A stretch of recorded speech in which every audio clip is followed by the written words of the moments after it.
اعوذ باللہ من الشیطان الرجیم بسم اللہ الرحمن الرحیم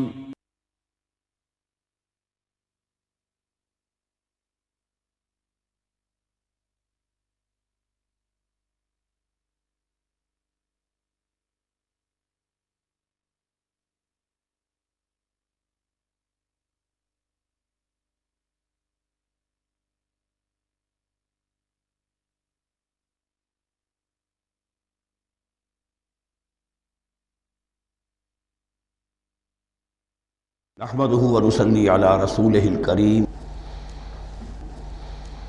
اما بعد فاعوذ بالله من الشيطان الرجيم بسم الله الرحمن الرحيم سيقول السفهاء من الناس ما ولاهم عن قبلتهم التي كانوا عليها قل لله المشرق والمغرب يهدي من يشاء الى صراط مستقيم صدق الله العظيم۔ اب یہ تحویل قبلہ کا مضمون براہ راست آ رہا ہے۔ اس کے لیے تمہیدی 2 رکوع ہم پڑھ چکے ہیں۔ حضرت ابراہیم کا تذکرہ جو معمار ہیں بیت اللہ کے، ابو الانبیاء ہیں، امام الناس ہیں، انہی کی ایک نسل بنی اسرائیل ہے، انہی کی ایک نسل بنی اسماعیل ہے۔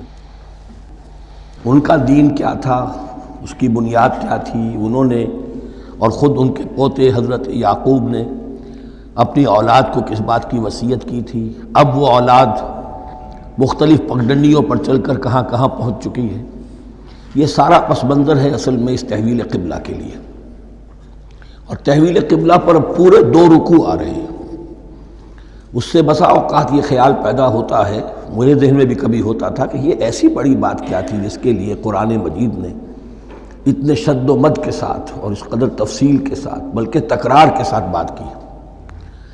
تو اصل میں اس کو یوں سمجھیے کہ ایک خاص مذہبی ذہنیت ہوتی ہے، اور وہ مذہبی ذہنیت یہ ہوتی ہے کہ اعمال کے ظاہر پر ان کی توجہ زیادہ مرکوز ہو جاتی ہے، اعمال کی جو روح ہے زیادہ اس کی طرف توجہ نہیں ہوتی۔ عوام الناس کا معاملہ یہی ہو جاتا ہے، ظواہر پر، رسومات پر، جو ظاہری شکلیں ہیں ان کی اہمیت، جو اصل دین ہے، روح دین ہے، جو مقاصد دین ہیں، ان کی طرف توجہ نہیں ہوتی۔ نتیجہ یہ ہوتا ہے کہ ظاہر میں ذرا سا فرق انہیں بہت محسوس ہوتا ہے، ذرا سا فرق ہو گیا، کسی نے رفع یدین کر لیا، قیامت آ گئی، معلوم ہوا یہ کوئی اور ہی آ گیا ہماری مسجد میں، یہ کون ہے، کسی نے آمین ذرا اونچا کہہ دیا، پھر قیامت آ گئی۔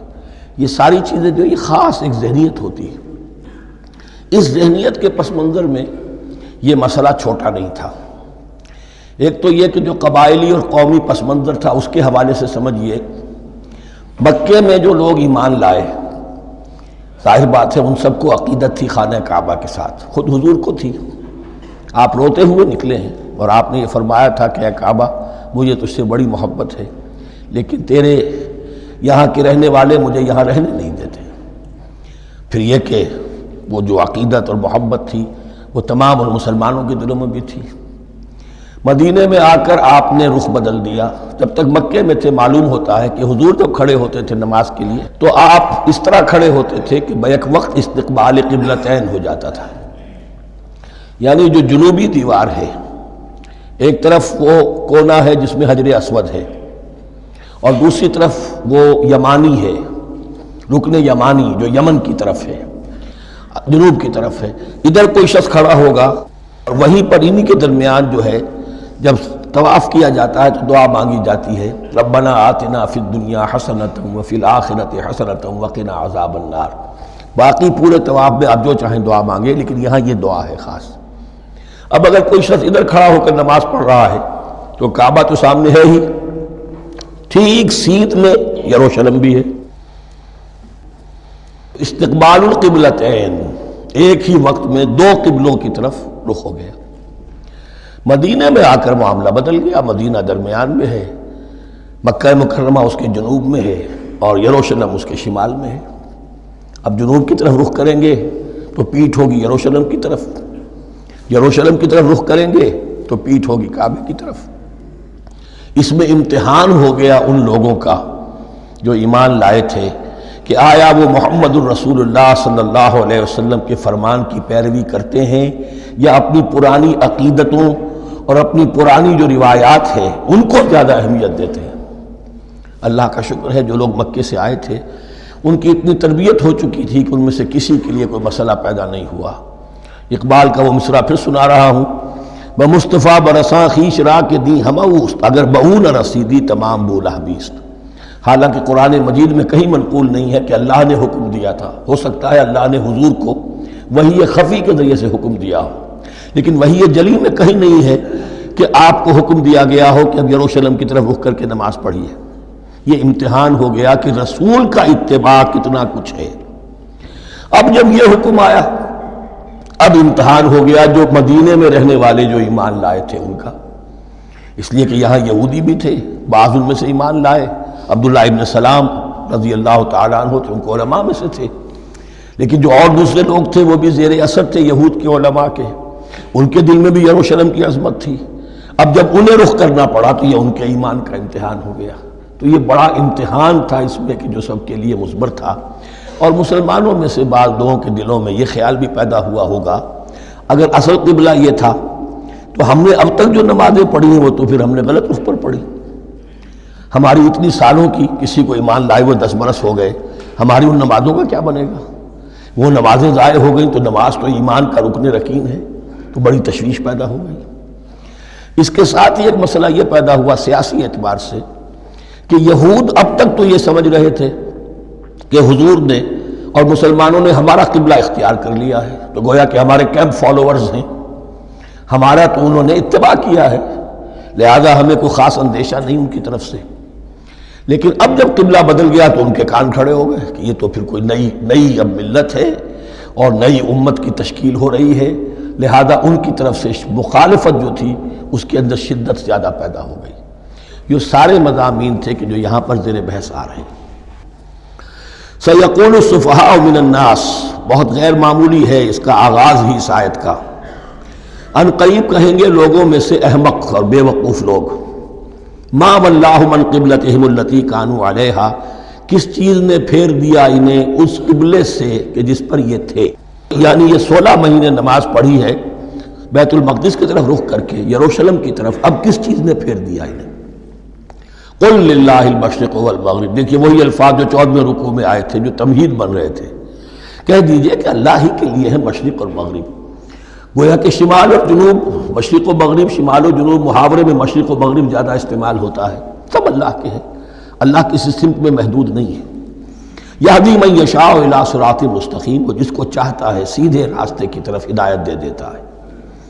وَكَذَلِكَ جَعَلْنَاكُمْ، اب یہ خاص بات کہی جا رہی ہے، اے مسلمانوں تم اس تحویل قبلہ کو معمولی بات نہ سمجھو، یہ علامت ہے اس بات کی کہ اب تمہیں وہ حیثیت حاصل ہو گئی۔ وَكَذَلِكَ جَعَلْنَاكُمْ أُمَّةً وَسَطًا لِتَكُونُوا شُهَدَاءَ عَلَى النَّاسِ وَيَكُونَ الرَّسُولُ عَلَيْكُمْ شَهِيدًا، اب تمہارا فرض منصب یہ ہے کہ رسول نے جس دین کی گواہی تم پر دی ہے اپنے عمل سے، اپنے قول سے، اسی دین کی گواہی تمہیں دینی ہے اپنے قول سے اور اپنے عمل سے پوری نوع انسانی پر۔ اب تم لنک بن گئے ہو، اب تک نبوت کا سلسلہ جاری تھا، ایک نبی کی تعلیم ختم ہوئی، بگڑ گئی، تحریف ہو گئی، غائب ہو گئی، دوسرا نبی آ گیا، پھر کچھ تیسرا آ گیا، چلے آ رہے، لہذا ہر دور کے اندر اب وہ جو معاملہ تھا تسلسل کے ساتھ چل رہا تھا، اب یہاں نبوت ختم ہو رہی ہے محمد الرسول اللہ صلی اللہ علیہ وسلم پر، تو نوع انسانی تو ختم نہیں ہو رہی، ابھی قیامت تو نہیں آئی ہے، اب آگے لوگوں کو تبلیغ کرنا، ان تک دین پہنچانا، ان پر حجت قائم کرنا، ان کا احقاق حق اور ابطال باطل کا فریضہ سر انجام دینا، یہ کون کرے گا؟ تو پہلے تو ہمیشہ اللہ کی طرف سے وہی جبریل لائے اور نبی کے پاس آ گئے، نبی نے لوگوں کو سکھا دیا۔ اب یہ کہ اللہ سے جبریل لائے محمد کے پاس، محمد نے سکھایا تمہیں، اور تمہیں سکھانا ہے پوری نوع انسانی کو، تو تم اب وہ درمیانی لنک ہو۔ وَكَذَلِكَ جَعَلْنَاكُمْ أُمَّةً وَسَطًا لِتَكُونُوا شُهَدَاءَ عَلَى النَّاسِ وَيَكُونَ الرَّسُولُ عَلَيْكُمْ شَهِيدًا، یہ مضمون زیادہ کھلے گا چل کر سورہ حج کی آخری آیات میں۔ اسی طرح سے مراد یہ کہ تحویل قبلہ ایک مظہر ہے اس کا، اس سے اب تم اپنی ذمہ داریوں کا اندازہ کرو، صرف خوشیاں نہ مناؤ، جشن نہ مناؤ، بلکہ یہ کہ یہ ایک بہت بڑی ذمہ داری کا بوجھ ہے جو تم پر آ گیا۔ کبھی ہم نے اپنے بندے محمد کے کاندھوں پر جب یہ بوجھ رکھا تھا تو ان سے بھی کہا تھا صلی اللہ علیہ وسلم انا سنلقی علیک قولا ثقیلا، اے نبی ہم آپ پر ایک بھاری بات ڈالنے والے ہیں۔ وہی بھاری بات بہت بڑے پیمانے پر اب تمہارے کندھوں پر آ گئی ہے۔ وَكَذَلِكَ جَعَلْنَاكُمْ أُمَّةً وَسَطًا لِتَكُونُوا شُهَدَاءَ عَلَى النَّاسِ وَيَكُونَ الرَّسُولُ عَلَيْكُمْ شَهِيدًا وَمَا جَعَلْنَا الْقِبْلَةَ الَّتِي كُنْتَ عَلَيْهَا، اور ہم نے نہیں قرار دیا تھا اس قبلے کو جس پر کہ اے نبی آپ پہلے تھے۔ یعنی یہ دو طرح کی بات ہو سکتی ہے، وہی خفی سے اللہ نے فرمایا ہو کہ اے محمد اب کچھ عرصے کے لیے یروشلم کی طرف رخ کر کے نماز پڑھو، وہی جلی میں نہیں ہے، اور یہ بھی ہو سکتا ہے یہ حضور کا اجتہاد ہو اور اسے اللہ نے قبول فرما لیا، دونوں باتوں کا امکان موجود ہے۔ حضور کے اجتہاد پر اگر اللہ کی طرف سے نفی نہ آئے تو وہ گویا اللہ کی طرف سے۔ وَمَا جَعَلْنَا الْقِبْلَةَ الَّتِي كُنْتَ عَلَيْهَا إِلَّا لِنَعْلَمَ مَن يَتَّبِعُ الرَّسُولَ وَمِمَّن يَنقَلِبُ عَلَىٰ عَقِبَيْهِ، اور نہیں ٹھہرایا تھا ہم نے اس قبلے کو جس پر کہ آپ رہے ہیں مگر یہ جاننے کے لیے کہ کون ہے، یہ ظاہر کرنے کے لیے کہ کون ہے کہ جو اتباع کرتے ہیں رسول کا صلی اللہ علیہ وسلم، اور وہ کون ہے کہ جو اپنی ایڑیوں کے بل لوٹ جاتے ہیں۔ یعنی مدینے میں آ کر اگر کوئی مکے کا مسلمان کہتا صاحب یہ قبلہ مجھے قبول نہیں ہے، وہ واپس ہو جاتا، ایسا ہوا نہیں۔ اور اب جب مکے کی طرف رخ ہو گیا ہے تو کوئی انصار میں سے کوئی مدینے میں جو ایمان لائے ان میں سے کسی نے کہا کہ ٹھیک ہے جی ہمارا قبلہ وہ تھا، اب آپ نے اپنا قبلہ بدل دیا، آپ کا راستہ اور ہمارا راستہ اور، نہیں، وہ تمام کے تمام مسلمان ان آزمائشوں میں کامیاب ہوئے۔ وَإِن كَانَتْ لَكَبِيرَةً إِلَّا عَلَى الَّذِينَ هَدَى اللَّهُ، اور واقعہ یہ ہے یقیناً یہ بہت بڑی بات تھی، اس طرح قبلے کے اندر تبدیلی قبول کر لینا آسان بات نہیں ہوتی، بڑا حساس مسئلہ ہوتا ہے، مگر ان کے لیے کہ جن کو اللہ نے ہدایت دی۔ وَمَا كَانَ اللَّهُ لِيُضِيعَ إِيمَانَكُمْ، اور اللہ ہرگز تمہارے ایمان کو ضائع کرنے والا نہیں ہے۔ ایمان سے یہاں مراد نماز جو ہے الصلاۃ عماد الدین، وہ جو تشویش ہو گئی تھی کہ ہماری ان نمازوں کا کیا بنے گا جو ہم نے 16 مہینے پڑھی ہیں بیت المقدس کی طرف رخ کر کے۔ وَمَا كَانَ اللَّهُ لِيُضِيعَ إِيمَانَكُمْ، اس وقت وہ حکم تھا رسول کا، وہ اللہ کے ہاں مقبول ہے، اس وقت یہ حکم ہے جو تمہیں رسول کی معرفت مل رہا ہے، اب تم اس کی پیروی کرو۔ ان اللہ بالناس لرؤوف الرحیم، یقیناً اللہ تعالیٰ تو انسانوں کے حق میں بہت ہی شفیق ہے اور بہت ہی رحیم ہے۔ قد نرى تقلب وجهك في السماء، معلوم ہوتا ہے خود حضور کو انتظار تھا اس فیصلے کا، اور معلوم ہوتا ہے کہ آپ پر بھی شاخ گزر رہا تھا یہ وقفہ کہ جس میں نماز پڑھتے ہوئے پیٹھ ہو رہی تھی بیت اللہ کی طرف، تو آپ بار بار آپ کی نگاہیں آسمان کی طرف اٹھتی تھی کہ کب وحی آئے، کب جبرائیل حکم لے کر آئیں۔ قد نرى تقلب وجهك في السماء، اے نبی ہم نے آپ کے چہرے کا بار بار آسمان کی طرف اٹھنا دیکھ لیا ہے۔ فَلَنُوَلِّيَنَّكَ قِبْلَةً تَرْضَاهَا، اس آیت میں بڑی شفقت، بڑی محبت، بڑی عنایت ہے محمد الرسول اللہ صلی اللہ علیہ وسلم کے لیے اللہ کی طرف سے، تو ہم بدلے دیتے ہیں، پھیرے دیتے ہیں قبلہ جو آپ کو پسند ہے۔ ظاہر بات ہے کہ حضور کو جو محبت تھی اور جو بھی آپ کو ایک رشتہ قلبی تھا بیت اللہ کے ساتھ، فَلَنُوَلِّيَنَّكَ قِبْلَةً تَرْضَاهَا، ہم بدلے دیتے ہیں، بدل دیں گے قبلہ اسی طرف جو آپ کو پسند ہے۔ فَوَلِّ وَجْهَكَ شَطْرَ الْمَسْجِدِ الْحَرَامِ، تو بس اب پھیر دیجئے اپنے رخ کو مسجد حرام کے رخ پر۔ وَحَيْثُ مَا كُنْتُمْ، اور مسلمانوں جہاں کہیں بھی تم ہو، مدینے میں ہو یا کہیں اور ہو، مغرب میں ہو، شمال میں ہو، جنوب میں ہو، کہیں ہو، فَوَلُّوا وُجُوهَكُمْ شَطْرَهُ، تو اپنا چہرہ نماز میں اسی کے رخ پر پھیرو۔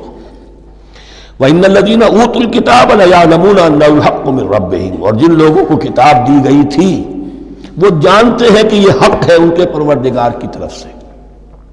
تورات میں بھی یہ مذکور تھا کہ اصل قبلہ ابراہیمی وہی تھا، اس لیے کہ یروشلم تو تعمیر کیا ہے حضرت ابراہیم سے کوئی 1000 سال کے بعد حضرت سلیمان نے۔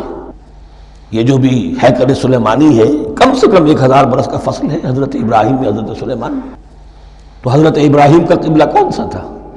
تو وہ بھی مولانا امین احسن اصلاحی صاحب نے اردو میں ترجمہ کیا ہے مولانا حمید الدین فراہی کی کتاب کا، اور وہ بہت اہم ہے اس موضوع کو سمجھنے کے لیے۔ بہت سے مسلمان مفسرین نے بھی اس میں ٹھوکر کھائی ہے۔ ان الذین اوتوا الکتاب لیعلمون انہ الحق من ربہم وما اللہ بغافل عما یعملون، اور اللہ غافل نہیں ہے اس سے کہ جو وہ کر رہے ہیں۔ وَلَئِنْ أَتَيْتَ الَّذِينَ أُوتُوا الْكِتَابَ بِكُلِّ آیَةٍ مَا تَبِعُوا قِبْلَتَكَ، اے نبی آپ ان اہل کتاب کو اگر تمام دلائل بھی دے دیں گے، تمام نشانیاں بھی دکھا دیں گے، تب بھی یہ آپ کے قبلے کی پیروی نہیں کریں گے۔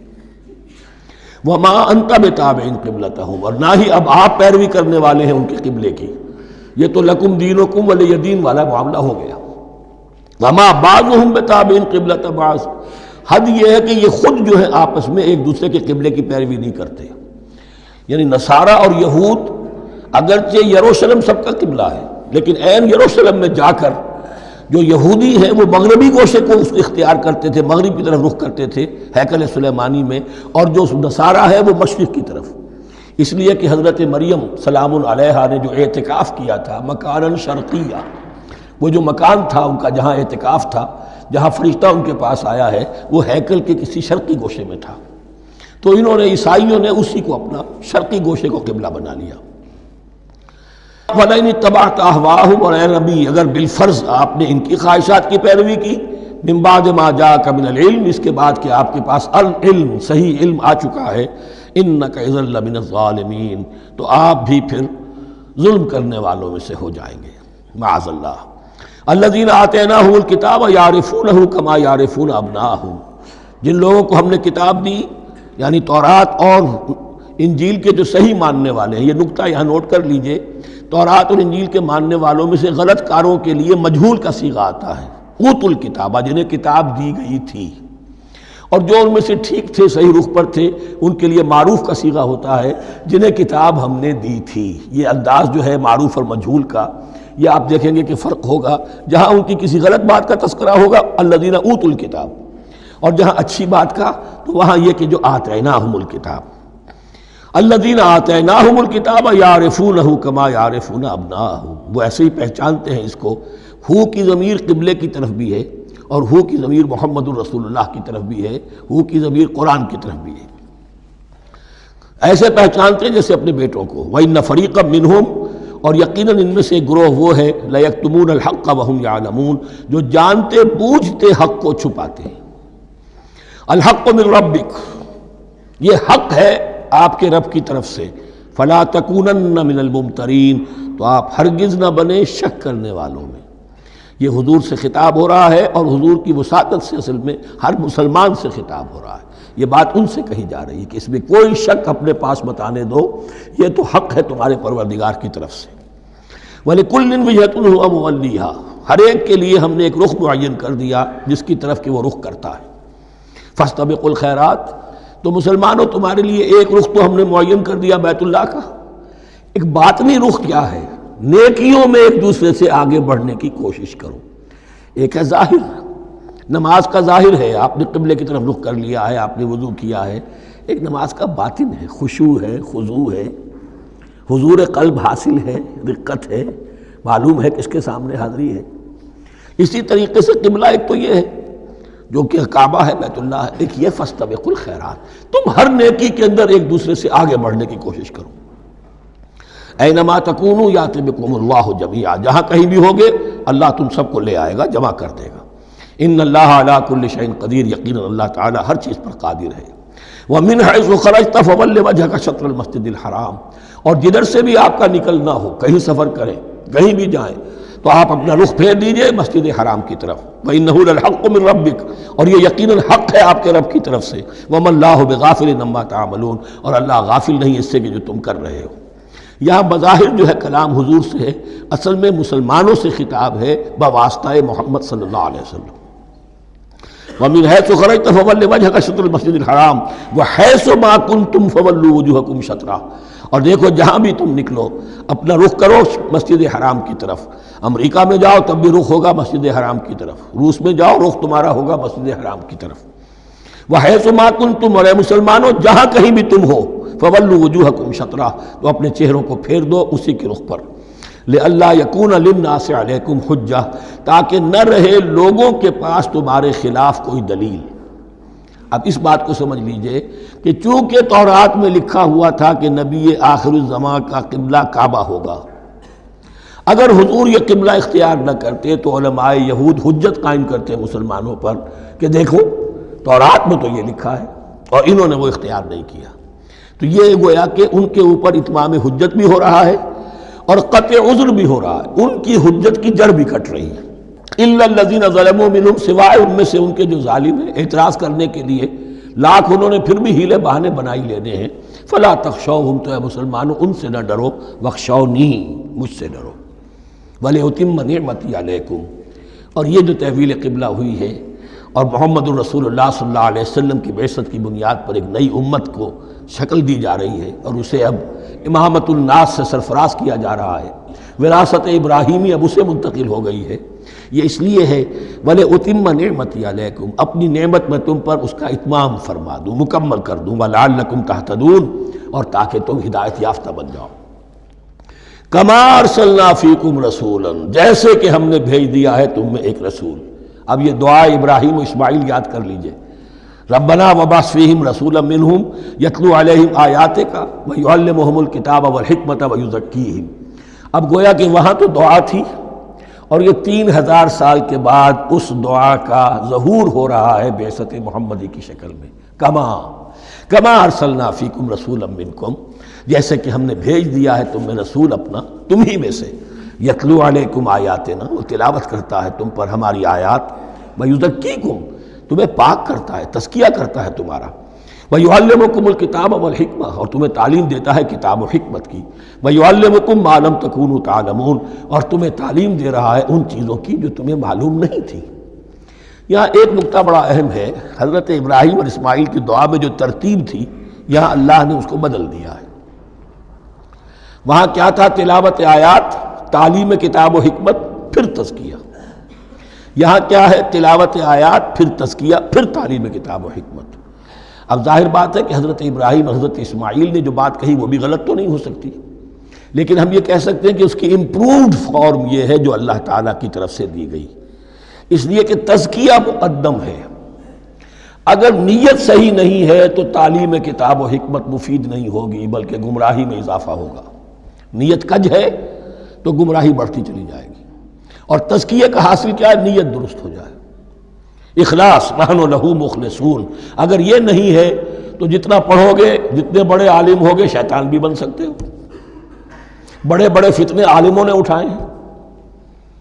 یہ جو دین اکبری تھا یا دین الہی تھا، اکبر کے تو باپ دادا کو کبھی خیال نہیں آ سکتا تھا اس کا. یہ پٹی پڑھانے والے کون تھے؟ ابو الفضل اور فیضی جیسے علماء، بہت بڑے علماء.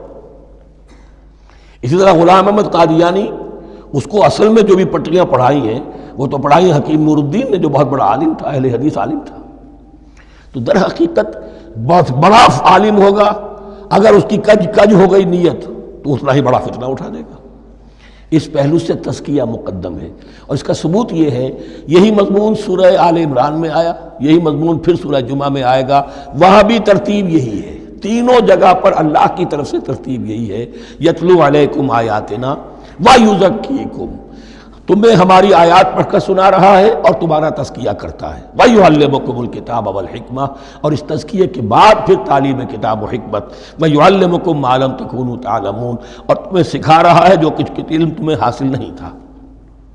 فاذکرونی اذکرکم، پس مجھے یاد رکھو، میں تمہیں یاد رکھوں گا. یہ بہت بڑا میثاق ہے اور بہت بڑا وعدہ ہے، بہت بڑا وعدہ. اور یہاں تک حدیث میں پھر اس کی شرح آئی ہے، میرا بندہ اگر مجھے اپنے دل میں یاد کرتا ہے میں بھی اسے اپنے جی میں یاد کرتا ہوں.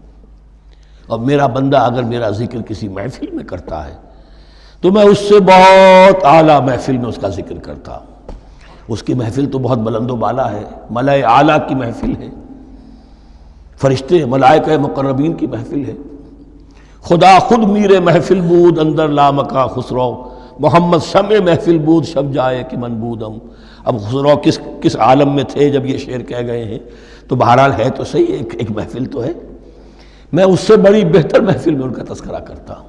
فاذکرونی اذکرکم واشکروا لی ولا تکفرون، اور میرا شکر کرو، میری نعمتوں کا ادراک کرو، اس کا شعور حاصل کرو، اس پر زبان سے بھی شکر ادا کرو، اپنے عمل سے بھی، جوارح سے بھی ان نعمتوں کا حق ادا کرو.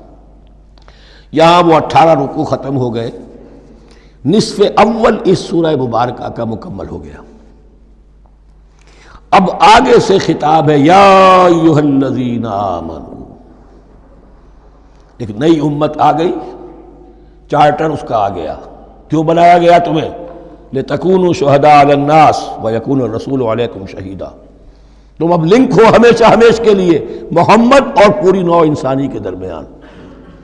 اسی لیے وہ حدیث بھی تو ہے جو علماء حق ہوتے ہیں ان کے بارے میں فرمایا علماء امتی کا انبیاء بنی اسرائیل، میری امت کے علماء کا مقام وہی ہے جو بنی اسرائیل کے علماء کا، اس لیے کہ اب نبوت تو ختم ہو گئی محمد پر صلی اللہ علیہ وسلم، لیکن یہ کتاب تو ہے، اس کا پہنچانا تو ہے، اس کو عام تو کرنا ہے، حجت تو قائم کرنی ہے، اور صرف تبلیغ سے نہیں عمل کر کے دکھانا ہے، وہ نظام قائم کر کے دکھانا ہے جو محمد عربی نے قائم کیا صلی اللہ علیہ وسلم، تب حجت قائم ہوگی۔ اس کے لیے تمہیں قربانیاں دینی ہوں گی، مشکلیں جھیلنی ہوں گی، جان و مال کا نقصان برداشت کرنا ہوگا، آرام سے گھر بیٹھے ٹھنڈے پیٹوں کفر جگہ نہیں چھوڑ دے گا اور حق نہیں آ جائے گا، کفر کو ہٹانے کے لیے اور باطل کو ختم کرنے کے لیے اور حق کو قائم کرنے کے لیے تن من دھن تمہیں لگانے ہوں گے۔ اب دیکھیے وہ قول آ رہی ہے یا ایھا الذین آمنوا استعینوا بالصبر والصلاۃ، یہی وہ الفاظ تھے کہ وہ جو 7 آیتیں تھیں جن کو میں نے کہا تھا خطاب میں بنی اسرائیل میں وہ بمنزلہ فاتحہ ہیں، ان میں الفاظ آئے تھے واستعینوا بالصبر والصلاۃ وانھا لکبیرۃ الا علی الخاشعین الذین یظنون انہم ملاقو ربہم وانہم الیہ راجعون۔ اب وہی خطاب یہاں ہو رہا ہے، یا ایھا الذین آمنوا استعینوا بالصبر والصلاۃ، یہ میں بیان وہاں کر چکا ہوں، ان اللہ مع الصابرین، جان لو کہ اللہ صبر کرنے والوں کے ساتھ ہے۔ اس بیعت سے کیا مراد ہے؟ ایک بات تو متفق علیہ ہے، اللہ کی مدد، اللہ کی تائید، اللہ کی نصرت ان کے شامل حال ہے۔ باقی یہ کہ اللہ تعالیٰ جہاں کہیں بھی ہم ہیں ہمارے ساتھ ہے، کس طرح ہے یہ ہم نہیں جانتے، لیکن یہ فرمایا اس نے کہ میں تو تمہاری دگے جان سے بھی زیادہ قریب ہوں۔ وَلَا تَقُولُوا لِمَنْ يُقْتَلُ فِي سَبِيلِ اللَّهِ أَمْوَاتٌ، اب پہلے ہی قدم پر قتل کی بات آ گئی۔ شرط اول قدم این است کہ مجنوں باشی، پہلا قدم یہ ہے جانے دینے کے لیے تیار ہو جاؤ۔ وَلَا تَقُولُوا لِمَنْ يُقْتَلُ فِي سَبِيلِ اللَّهِ أَمْوَاتٌ، مت کہو ان کو کہ جو اللہ کی راہ میں قتل ہو جائیں مردہ، وہ مردہ نہیں ہے، بل احیاء، وہ زندہ ہے، وَلَٰكِن لَا تَشْعُرُونَ، لیکن تمہیں اس کا شعور نہیں ہے۔ شہداء جو اللہ کی راہ میں قتل ہو جائیں ان کے لیے یوم آخر تک کا انتظار نہیں ہے، ان کو براہ راست جنت میں داخلہ ملتا ہے۔ قیل ادخل الجنہ قال یا لیت قومی یعلمون بما غفر لی ربی وجعلنی من المکرمین، وہاں تاخیر نہیں ہے، لہذا وہ تو زندہ ہیں۔ یہی مضمون پھر آئے گا سورہ آل عمران میں اور زیادہ نکھر کر، وَلَنَبْلُوَنَّكُمْ بِشَيْءٍ مِّنَ الْخَوْفِ وَالْجُوعِ، اب یہ ہے کہ پہلے سے دکھا دیا، اللہ تعالیٰ دھوکہ نہیں دینا چاہتا۔ دیکھ لو جس راہ میں قدم رکھا ہے اب آزمائشیں آئیں گی، تکلیفیں آئیں گی، رشتہ دار ناراض ہوں گے، بیوی شوہر سے لڑے گی، شوہر بیوی سے لڑے گا، اولاد والدین سے جدا ہوگی، یہ سب کچھ ہوگا، فساد ہوگا، فتور ہوگا، تصادم ہوگا، جان و مال کا نقصان ہوگا۔ وَلَنَبْلُوَنَّكُمْ، ہم لازماً آزمائیں گے تمہیں بِشَيْءٍ مِّنَ الْخَوْفِ، خوف کی کیفیت سے، وَالْجُوعِ، بھوک، فاقے، کیسے کیسے فاقے آئے ہیں، کیا ہوا ہے غزوہ احزاب میں، کیا ہوا ہے جو اس سے بعد جو جیش العسرہ ہے، تبوک کی جنگ ہے، وَنَقْصٍ مِّنَ الْأَمْوَالِ وَالْأَنفُسِ وَالثَّمَرَاتِ، اور نقصانات ہوں گے مالی بھی جانی بھی، اور ثمرات۔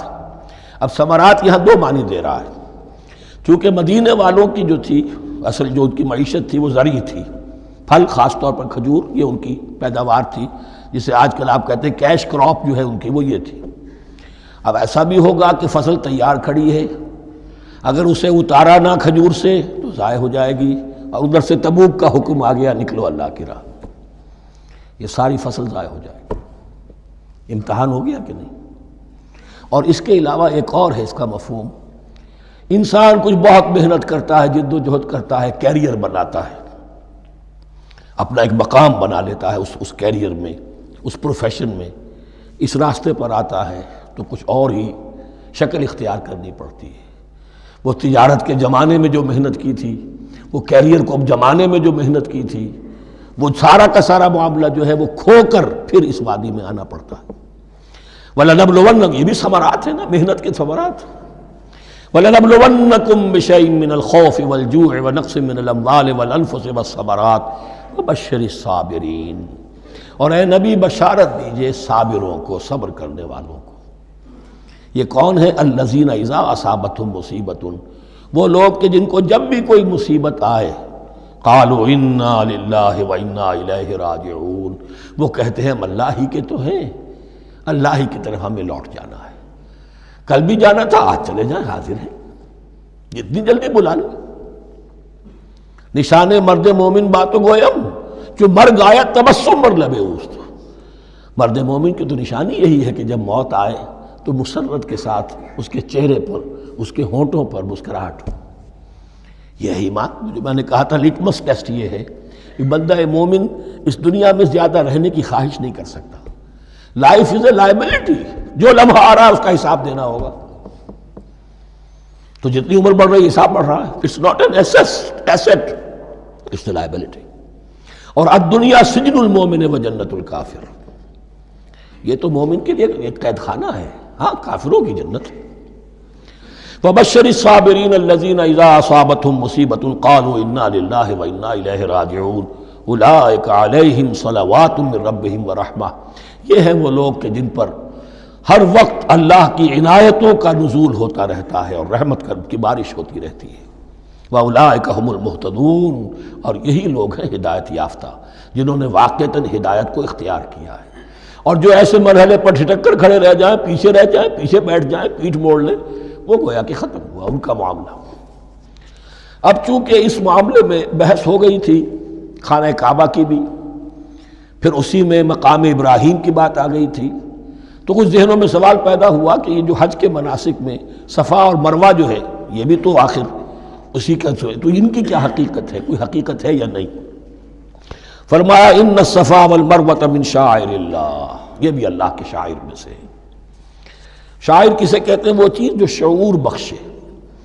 تو وہ چیزیں کہ جن کے ساتھ اولو العزم پیغمبروں یا اولو العزم انسانوں، اولو العزم اولیاء اللہ کے کچھ حالات و واقعات کا کوئی ذہنی سلسلہ قائم ہوتا ہو، وہ گویا کہ شعور دلانے والے ہوتے ہیں، یاد دلانے والے ہوتے ہیں، اللہ تعالیٰ کی طرف ذہن کو لے جانے والے ہوتے ہیں۔ اس اعتبار سے شاعر ان الصفا والمروۃ من شعائر اللہ فمن حج البیت او اعتمر فلا جناح علیہ ان یطوف بہما، تو جو کوئی بھی ہمارے گھر کا حج کرے، بیت اللہ کا حج کرے یا عمرہ کرے، اعتمر، فلا جناح علیہ، تو کوئی حرج نہیں ہے اس پر، ان یطوف بہما، کہ ان دونوں کا بھی طواف کرے، وہ جو 7 چکر لگائے جاتے ہیں، ان الصفا والمروہ۔ ومن تطوع خیرا، جو شخص جان بوجھ کر بھلا کام کرتا ہے، فإن اللہ شاکر علیم، تو جان لو اللہ بڑا قدردان ہے۔ اب شکر انسان کرتا ہے تو اس کے معنی کیا ہوں گے؟ احسان مند ہونا۔ وہی شکر اللہ کرتا ہے شکور، اس کے کیا معنی ہوں گے؟ قدردانی، میرے بندے نے یہ کام کیا، میرے بندے نے میرے لیے یہ محنت کی، یہ قربانی دی۔ ان اللہ شاکر علیم، اور جانتا ہے، چاہے کسی اور کو پتہ نہ چلے، اسے تو معلوم ہے۔ اگر تم نے اللہ کی رضا جوئی کے لیے کسی کو کوئی مالی مدد دی ہے اس حال میں کہ جو کچھ داہنے ہاتھ نے دیا ہے بائیں کو بھی خبر نہیں ہونے دی، کجا یہ کہ کسی اور انسان کے سامنے اس کا تذکرہ ہو، تو اب یہ جو ہے اللہ کے تو علم میں ہے۔ اگر تو اللہ سے اجر و ثواب چاہتے ہو تو اس کا ڈنڈورا پیٹنے کی کوئی ضرورت نہیں، اور اگر تم نے لوگوں کو دکھانے کے لیے کیا تھا تو وہ تو شرک ہو گیا، لائبلٹی ہو گئی۔ ان الذین یکتمون ما انزلنا من البینات، اب یہاں پھر کچھ آخری یوں سمجھیے کہ یہ اب جس کو کہتے ہیں موپنگ اپ آپریشن، بات مضمون تو پورا ختم ہو گیا لیکن کچھ نہیں صحیح چیزیں ابھی ہیں سابقہ امت مسلمہ کے بارے میں کہنے کی، وہ مزید ایڈ کی جا رہی ہیں۔ ان الذین یکتمون ما انزلنا من البینات والہدی من بعد ما بیناہ للناس فی الکتاب اولئک یلعنهم اللہ یلعنهم اللاعنون، یقیناً وہ لوگ جو چھپاتے ہیں اس شے کو جو ہم نے نازل کی ہے بینات میں سے اور ہدایت میں سے، اس کے بعد کہ ہم نے ان کو واضح کر دیا ہے لوگوں کے لیے کتاب میں، وہ لوگ ہیں کہ جن پر لعنت کرتا ہے اللہ، اور لعنت کرنے والے ہیں، کرتے ہیں تمام لعنت کرنے والے۔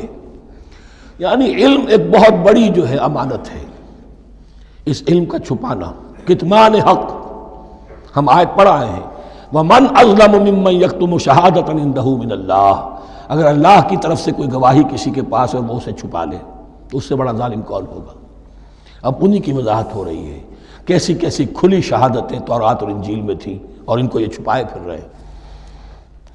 ان الذين يكتمون ما انزلنا من البينات والهدى من بعد ما بيناه للناس في الكتاب اولئك يلعنهم الله ويلعنهم اللاعنون الا الذين تابوا واصلحوا وبينوا، سوائے ان کے کہ جو توبہ کرے، رجوع کرے اور اپنی اصلاح کر لے اور اب واضح کریں وہ شے کہ جو انہوں نے چھپائی ہوئی تھی اسے ظاہر کریں۔ فاولئک اتوب علیہم، تو ان کی توبہ میں قبول کروں گا اور ان کی طرف میں نگاہ التفات میں اپنی پھر ان کی طرف متوجہ کر دوں گا۔ وَأَنَا التَّوَّابُ الرَّحِيمُ، اور میں تو ہوں ہی توبہ کا قبول کرنے والا اور رحم فرمانے والا۔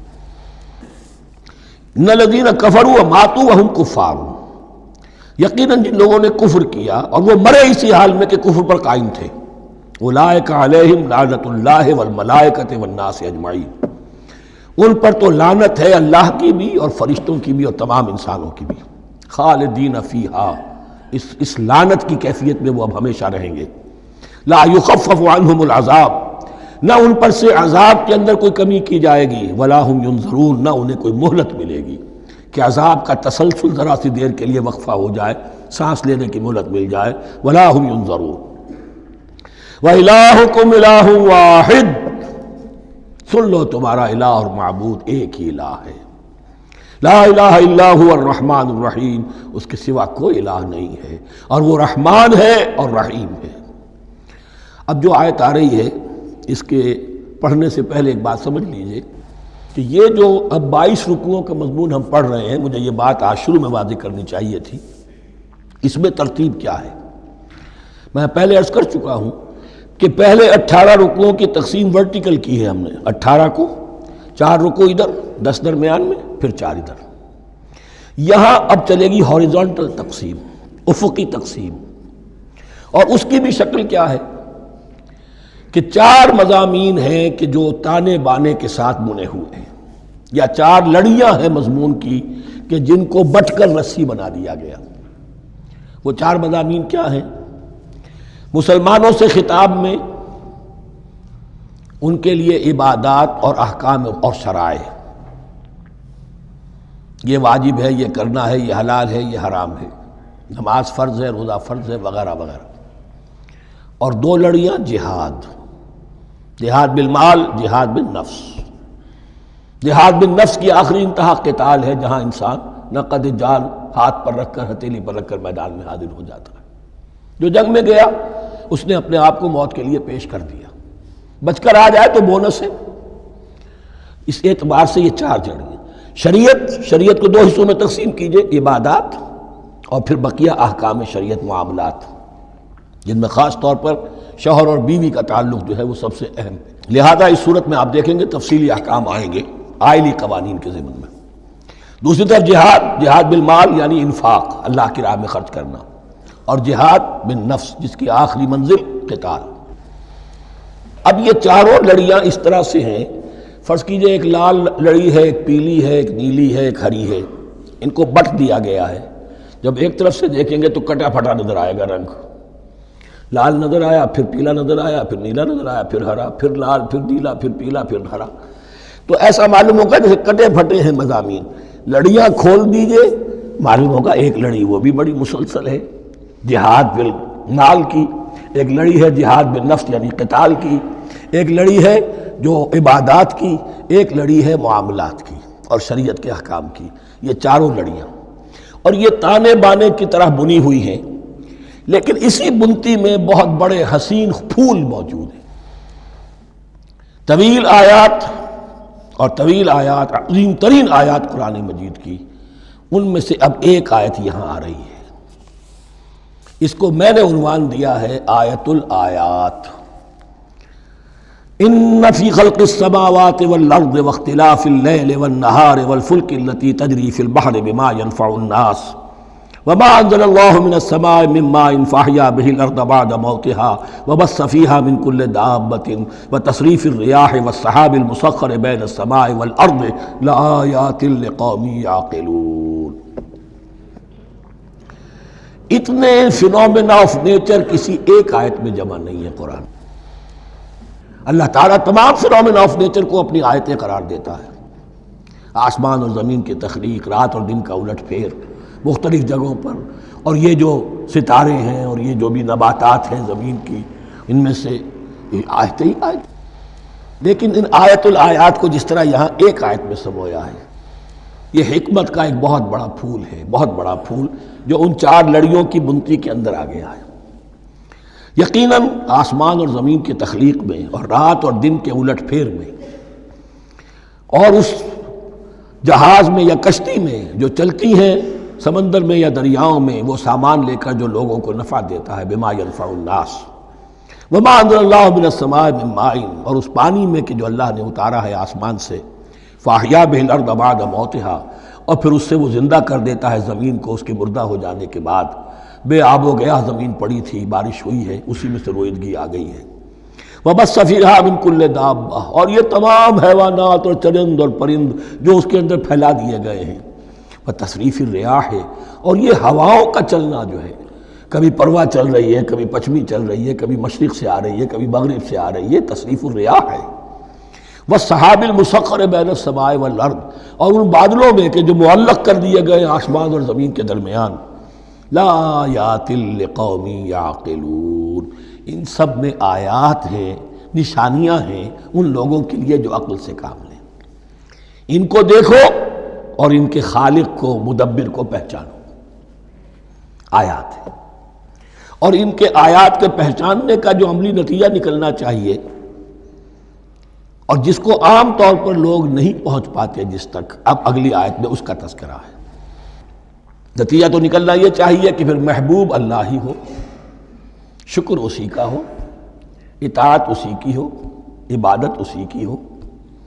جب سورج میں کچھ نہیں، یہ تو اللہ نے اس کو بنایا ہے، یہ حرارت جو ہے اللہ نے دی ہے، چاند میں کچھ نہیں، ہوائیں چلانے والا کوئی وہی تو ہے، تو اب کسی شے کے لیے کوئی شکر نہیں، کسی شے کے لیے کوئی عبادت نہیں، کوئی ڈنڈوت نہیں، کوئی سجدہ نہیں، بلکہ صرف اللہ کے لیے، اور وہی مطلوب و مقصود بن جائے، وہی محبوب ہو۔ لا محبوب الا اللہ، لا مقصود الا اللہ، لا مطلوب الا اللہ۔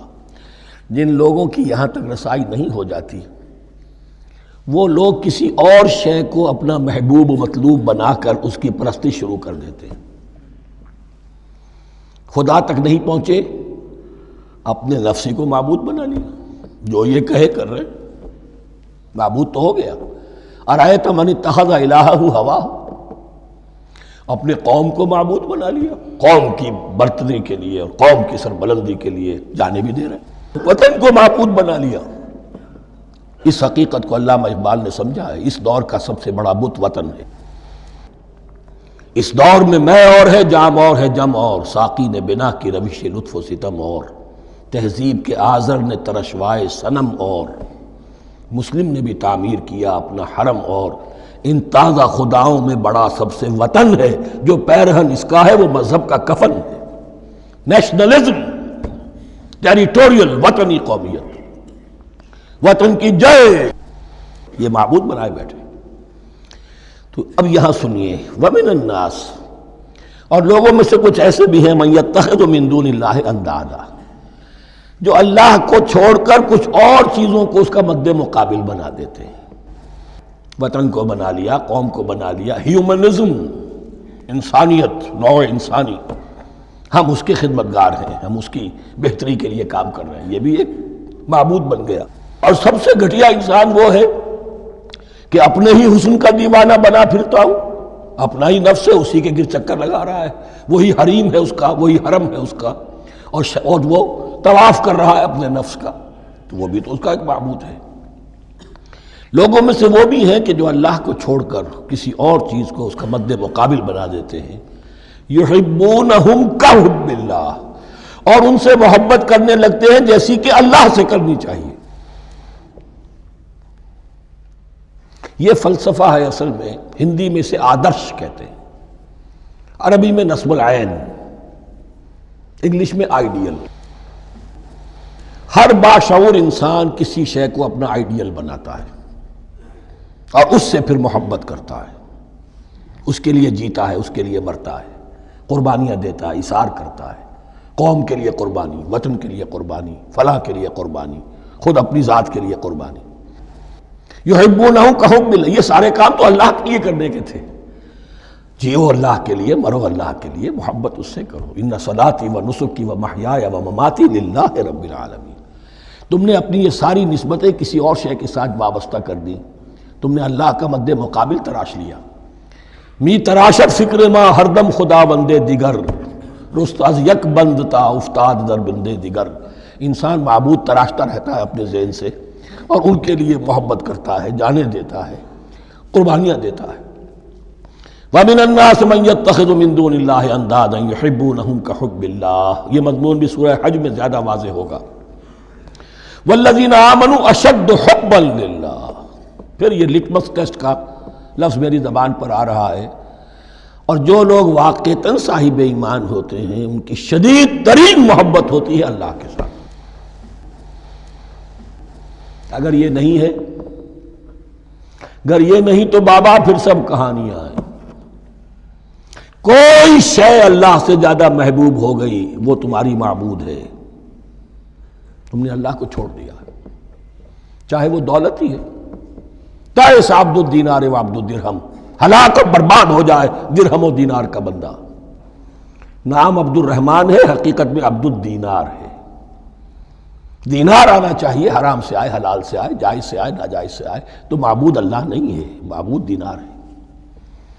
ہندو نے یہ کیا کہ لکشمی دیوی کی ایک مورتی بنا کر پوجنا شروع کر دیا۔ یہ لکشمی دیوی اگر ذرا مہربان ہو جائے گی دولت آ جائے گی۔ ہم نے کہا ہٹاؤ اس درمیان کے لنک کو، سیدھے ہی دولت کو کیوں نہ پوجو، پیٹرو ڈالر کو پوجو، ڈالر کو پوجو، ترک وطن کرو، ماں باپ کو چھوڑو یہاں سے سکتا ہوا کہ مر رہے ہیں اور کوئی ان کا بیٹا ان کی بیٹی ان کے پاس نہیں، کس لیے؟ ڈالر۔ کون معبود ہوا؟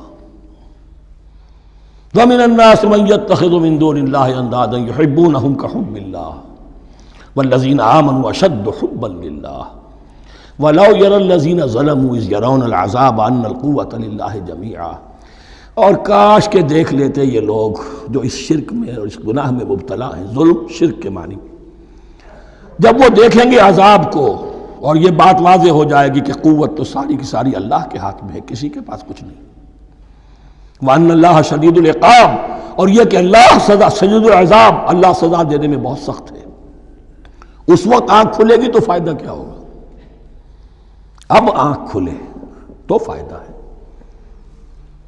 استبرأ الذین اتبعوا من الذین اتبعوا، اب انسانی معاشرے کے اندر یہ ہوتا ہے، کچھ لوگ ہوتے ہیں لیڈر لوگ جو اپنے پیچھے لوگوں کو لگا لیتے ہیں، چاہے ڈیماگوگز ہوں، چاہے مذہبی جو ہے وہ مسندوں کے والی ہوں، اپنے پیچھے لگاتے ہیں، اور ان کے پیچھے لگنے والے جو ہیں وہ یہ سمجھتے ہوئے ان کی عزت بھی ہے، ان کا احترام بھی ہے، ان کے نیچے دبے بھی ہوئے، ان کا پیچھے پیچھے چلتے ہیں۔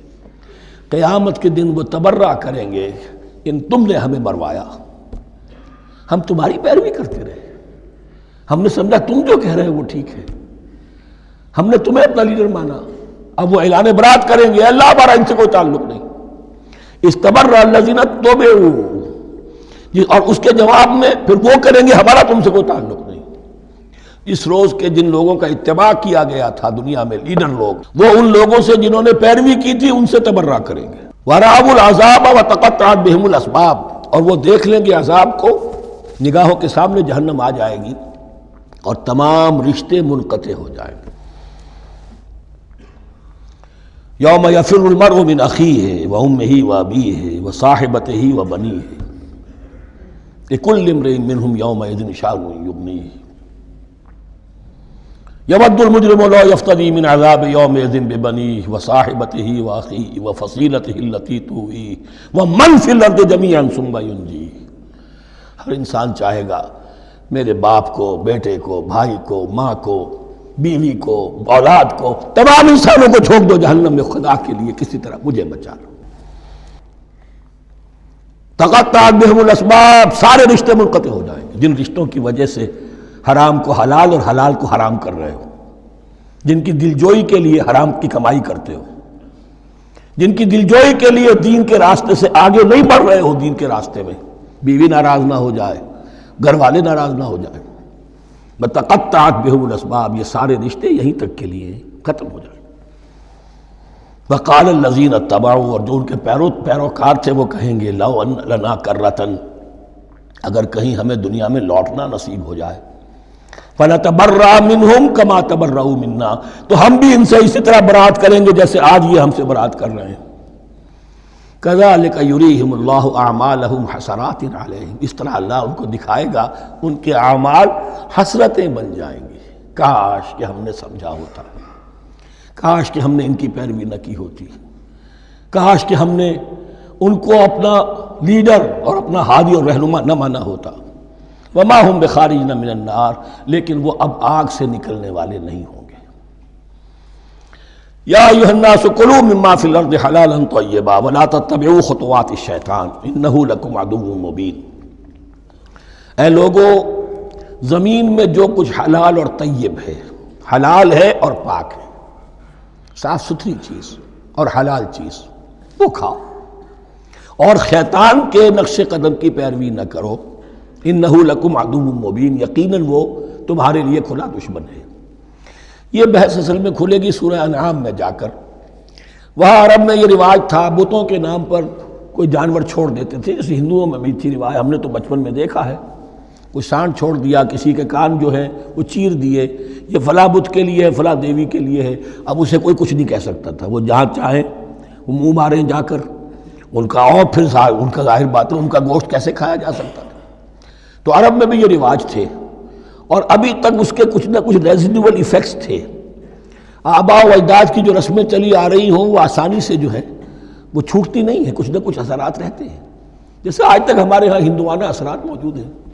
تو ایسے لوگوں سے کہا جا رہا ہے کہ یہ تمام حرمتیں جو تمہارے ان لوگوں نے مشرکین نے بنا لی تھی، یہ جانور حرام، یہ جانور حرام ہو گیا، اسے فلاں کے نام پر نامزد کیا ہے، اس اونٹ کی جو ہے اتنی اونٹنیوں کے ساتھ جفتی ہو چکی ہے، اب بس اس کو خالی کر دو، چھوڑ دو، نہ اس کے اوپر سواری کی جائے گی اور نہ اس کا گوشت کھایا جائے گا.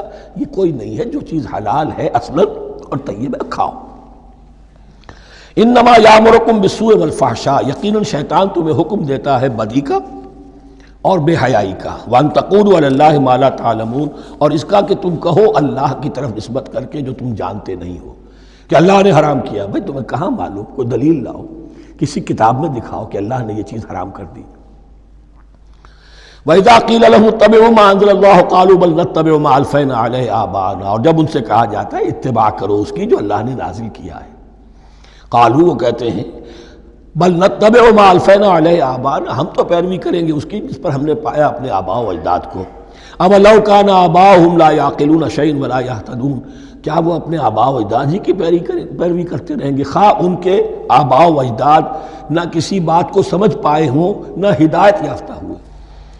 میں نے عرض کر دیا تھا کہ سورہ بقرہ میں جہاں دعوت تیسرے رکوع کی پہلی آیت شروع ہوئی، یا ایھا الناس اعبدوا ربکم الذی خلقکم والذین من قبلکم لعلکم تعقلون، وہ بھی تو مخلوق تھے جیسے تم مخلوق ہو، تم سے خطا ہو سکتی ہے، ان سے بھی ہوئی، تم غلطی کر سکتے ہو، انہوں نے بھی کی. ومثل الذین کفروا کمثل الذی ینطق بما لا یسمع الا دعاء ونداء.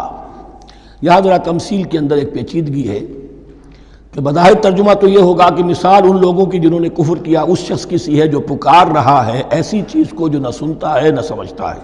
ہاں یہ پتہ چلتا ہے کہ کچھ پکار رہا ہے، جانور ہوتے ہیں انہیں اور کیا سمجھ میں آتا ہے. تو یہاں پہ اصل میں تمثیل میں مراد یہ ہے کہ حضور صلی اللہ علیہ وسلم اور مسلمان ان لوگوں کو جو سمجھانے کی کوشش کر رہے ہیں ان میں سے کچھ ایسے بھی ہیں کہ جو کچھ نہیں سمجھتے. دعا اور ندا تو ہے، صم بکم عمی فہم لا یعقلون، لیکن وہ بہرے بھی ہیں، گونگے بھی ہیں، اندھے بھی ہیں، وہ عقل سے کام نہیں لیتے. یا ایھا الذین آمنوا کلوا من طیبات ما رزقناکم، اے اہل ایمان کھاؤ ان تمام پاکیزہ چیزوں میں سے جو ہم نے تمہیں دی ہیں. واشکروا للہ، اللہ کا شکر ادا کرو، ان کنتم ایاہ تعبدون، اگر تم واقعتاً اسی کی عبادت کرنے والے ہو. جیسا کہ میں نے عرض کیا سورہ الانعام میں یہ ساری چیزیں آئیں گی اور تفصیل سے. انما حرم علیکم المیتۃ والدم ولحم الخنزیر وما اہل بہ لغیر اللہ، بنیادی طور پر اللہ تعالیٰ نے وہ کھانے کے جو اہل عرب میں اس وقت رائج تھے ان میں سے 4 چیزوں کی حرمت کا اعلان کیا ہے بار بار. مکی صورتوں میں بار بار ہوا ہے اور یہاں پھر یہ مدنی صورت کے اندر گویا کہ آخری بار. انما حرم علیکم المیتۃ، اللہ نے تم پر حرام کیا مردار کو، جو اپنی آپ موت مر گیا، ذبح نہیں کیا گیا، والدم، اور خون حرام ہے، نجس ہے۔ اسی لیے جو ذبح کرنے کا ہمارا طریقہ ہے وہ یہ ہے کہ صرف گردن کو کاٹا جائے تاکہ اس میں شریانے وغیرہ کٹ جائے اور اکثر جو ہے خون جسم کا نکل جائے۔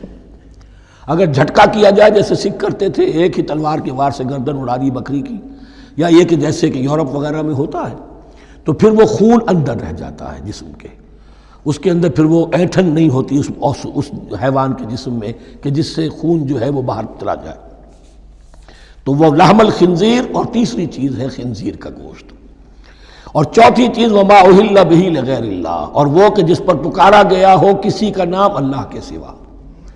اب اس میں ایک چیز تو یہ ہے کہ جسی شے کو ذبح کرتے ہوئے کسی بت کا، کسی دیوی کا، کسی دیوتا کا تذکرہ کیا، وہ تو حرام مطلق ہو ہی گیا، اس کا گوشت کھانا حرام مطلق ہے۔ لیکن اسی کے تابع یہ ہوگا کسی بزرگ کا قرب حاصل کرنے کے لیے اس کے مزار پر لے جا کر وہاں ذبح کیا جا رہا ہے، پوچھیں گے تو ہم تو اللہ کے لیے ذبح کر رہے ہیں، تو اللہ کے لیے تو اپنے گھر میں بھی کر سکتے تھے ذبح، یہاں کیوں لائے ہو؟ اس کو تم نے کسی اعتبار سے اس صاحب قبر کا جو ہے اس کا تقرب حاصل کرنے کا ذریعہ بنایا۔ یہ چیزیں بھی اسی کی تابع ہو جائیں گی۔ اللہ کے لیے کرنا تو ہر جگہ کر سکتے ہو، ہم تو صرف ایصال ثواب کے لیے کر رہے ہیں، تو اپنے گھر میں بیٹھ کر کرو گے تو کیا ایصال ثواب نہیں ہو جائے گا؟ ٹھیک ہے اللہ، ہم یہ خرچ کر رہے ہیں، ہم نے یہ جانور ذبح کیا ہے تیرے لیے، اس کا ثواب جو ہے فلاں کو پہنچا دے۔ یہ ہے 4 چیزیں بنیادی طور پر۔ فمن اضطر غیر باغ ولا عاد، ان میں بھی ایک رعایت ہے، اگر کوئی مضطر ہو گیا ہے، مجبور ہو گیا ہے، جان نکل رہی ہے اور کوئی شے کھانے کو نہیں، لیکن 2 شرطیں پوری ہو، غیر باغ ولا عاد، وہ اس حرام کی طرف رغبت نہ رکھتا ہو، اور نہ جو ناگزیر حد ہے جان بچانے کی اس سے آگے بڑھے۔ صرف جان بچانے کے لیے مردار کا گوشت بھی کھا سکتا ہے، سور کا گوشت بھی کھا سکتا ہے، جو بھی چاہے، جان بچانے کے لیے یہ رخصت ہے، لیکن اس شے کی طرف کوئی رغبت المیلان طبیعت میں نہ ہو۔ یہ اللہ تو جانتا ہے، اگر تو معاملہ اس سے ہے تو اس سے تو چھپی ہوئی بات نہیں، اور جتنا ناگزیر ہے جان بچانے کے لیے اس سے آگے نہ بڑھے۔ فلا اثم علیہ، ان 2 شرطوں کے ساتھ جان بچانے کے لیے حرام چیز بھی کھائی جا سکتی ہے۔ ان اللہ غفور الرحیم، یقیناً اللہ غفور الرحیم ہے۔ ان الذین یکتمون ما انزل اللہ من الکتاب ویشترون بہ ثمنا قلیلا، یقیناً وہ لوگ جو چھپاتے ہیں اس کو جو اللہ نے نازل کیا ہے کتاب میں سے اور فروخت کرتے ہیں انہیں بہت حقیر سی قیمت پر، اولئک ما یاکلون فی بطونہم الا النار، یہ لوگ نہیں بھر رہے اپنے پیٹوں میں مگر آگ۔ ولا یکلمہم اللہ یوم القیامہ، اللہ ان سے کلام نہیں کرے گا قیامت کے دن۔ ولا یزکیہم، نہ انہیں پاک کرے گا۔ ولہم عذاب علیم، ان کے لیے دردناک عذاب ہے۔ اولئک الذین اشتروا الضلالۃ بالہدی، یہ ہیں وہ لوگ کہ جنہوں نے ہدایت دے کر ضلالت خرید لی ہے، والعذاب بالمغفرہ، اور مغفرت اللہ کی اپنے ہاتھ سے دے کر عذاب خرید لیا ہے۔ فما اصبرہم علی النار، تو کتنا ہے ان کا حوصلہ آگ کے لیے، بڑے صابر ہیں اس جہنم کی آگ کے لیے، کس طرح تیاری کر رہے ہیں۔ ذالک بان اللہ نزل الکتاب بالحق، یہ اس لیے کہ اللہ نے تو کتاب نازل کی حق کے ساتھ۔